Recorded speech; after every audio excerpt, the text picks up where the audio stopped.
Welcome back to Thoughts of War. My name is Bart, and this is part of a series that I'm doing on early Christianity and nonviolence.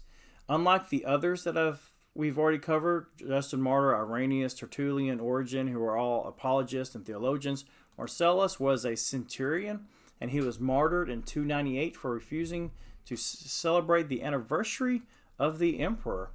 And the relics of St. Marcellus are actually kept at the University of Notre Dame Sacred Heart Basilica. But it's recorded in the Passion of St. Marcellus. While he's being interrogated, they ask him, "Did you hurl down your weapons? Are you saying you're going to give up being a Roman centurion? Are you sure you don't want to sacrifice to our pagan emperor?" And Marcellus said, "I did. It is not proper for a Christian man, one who fears the Lord Christ, to engage in earthly military service."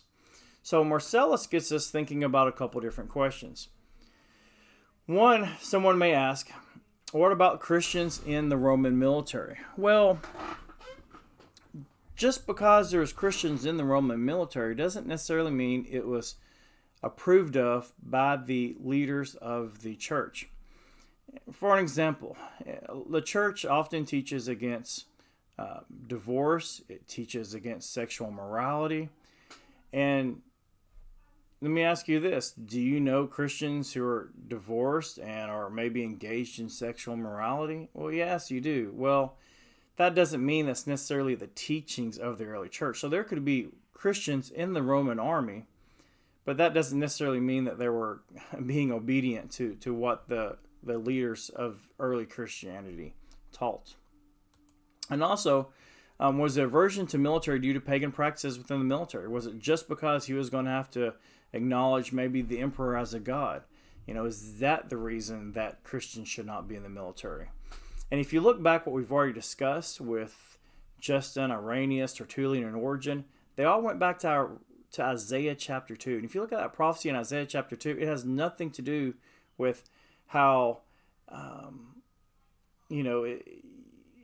you can still be part of the military, but do it maybe in a righteous way. No, Isaiah chapter 2 was clear. Your swords were into plowshares. In a sense, you left the army. You gave up killing. You gave up being in the military.